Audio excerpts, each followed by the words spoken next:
সত্ৰই প্ৰদান কৰা 2010 চনৰ পৰাই প্ৰদান কৰি অহা সিংহপুৰুষ শ্ৰী শ্ৰী অচ্যুত চন্দ্ৰ দেৱগোস্বামী স্মাৰক বঁটাটি লাভ কৰি সঁচাই বহুত ভাল লাগিছে। এনে এখন ঐতিহ্যমণ্ডিত থানৰ পৰা এনে এটি বঁটা লাভ কৰিব পাই নিজকে অতি সৌভাগ্যশালী বুলি বিবেচনা কৰিছোঁ।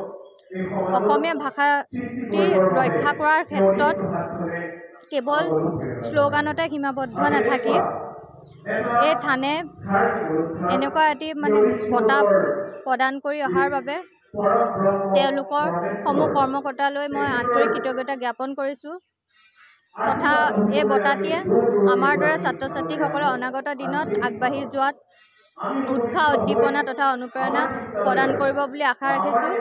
শ্ৰী শ্ৰী বাগদেস্তা নৰুৱা সত্ৰত 2010 বৰ্ষৰ পৰাই অচ্যুত চন্দ্ৰ দেৱগোস্বামী পুৰণি স্মাৰক বঁটা প্ৰদান কৰি অহা হৈছে। এই বৰ্ষতো আমাৰ লখিমপুৰ পানীগাঁও বছাগাঁৱৰ নিবাসী আৰু মাৰিয়াছ একাডেমীৰ ছাত্ৰী ভাগ্যশ্ৰী দাসক আমি দিবলৈ পাই নথৈ আনন্দিত হৈছোঁ। আৰু এই বঁটাভাগি হৈছে লখিমপুৰ জিলাভিত্তিক অসমীয়াত সৰ্বোচ্চ নম্বৰপ্ৰাপ্ত হাইস্কুল শিক্ষান্ত পৰীক্ষাৰ সৰ্বোচ্চ নম্বৰপ্ৰাপ্ত ছাত্ৰীজনীক আমি 2010 বৰ্ষৰ পৰাই প্ৰেৰণা যোগাই আহিছোঁ। এই বৰ্ষতো আমি সেই উদ্দেশ্যে প্ৰেৰণা যোগোৱা হৈছে।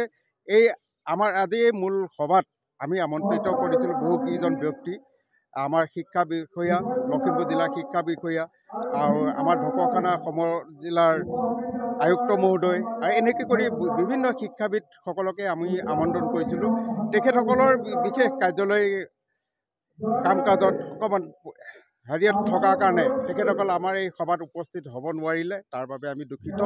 আৰু যিসকল উপস্থিত হৈছে আৰু এইবাৰ আমি দেখিছোঁ ছাত্ৰ ছাত্ৰীৰ উপস্থিতিৰ সংখ্যাটো বহুত বেছি আৰু সেইবাবে আমি ধন্যবাদ জ্ঞাপন কৰিছোঁ। যিহেতু এই প্ৰেৰণাটো আমি ছাত্ৰ ছাত্ৰীক লৈয়ে দিয়া হৈছে, গতিকে ছাত্ৰ ছাত্ৰীৰ উপস্থিতিটো সংখ্যাটো বৃদ্ধি হোৱাত আমি গৌৰৱান্বিত আৰু ভৱিষ্যতলৈও যাতে এনেদৰে আমাক সহানুভূতি যোগায় সমূহ ছাত্ৰ ছাত্ৰীৰ লগতে অঞ্চলবাসী ৰাইজলৈ আমি আহ্বান জনাইছোঁ। আৰু লগতে সাংবাদিক বন্ধুসকলে আমাৰ এই অনুষ্ঠানবিলাকত প্ৰচাৰ ক্ষেত্ৰত যি ধৰণে সহায় সহযোগিতা আগবঢ়াই আহিছে আৰু প্ৰতিটো ক্ষেত্ৰতে তেখেতসকলে যাতে দিহা পৰামৰ্শ দিয়ে আৰু সহায় সহযোগিতাৰে এই সত্ৰখনৰ প্ৰচাৰ ক্ষেত্ৰত তেখেতলোকে অৰিহণা যোগাব পাৰে, তাৰ বাবেও আমি আশা ৰাখিছোঁ। আৰু সমূহ সাংবাদিক বন্ধুসকললৈ আমাৰ উদযাপন সমিতি উপ সমিতিৰ তৰফৰ পৰা ধন্যবাদ জ্ঞাপন কৰিছোঁ আৰু আশা ৰাখিছোঁ ভৱিষ্যত আগন্তুক উৎসৱসমূহতো এনেদৰে যাতে আমাক সহায় সহযোগিতা আগবঢ়াই যায়, তাৰ বাবে আমি আশা ৰাখিছোঁ। যিকোনো খবৰৰ বাবে যোগাযোগ কৰক 7099017330 লগতে 7099017110 নম্বৰত।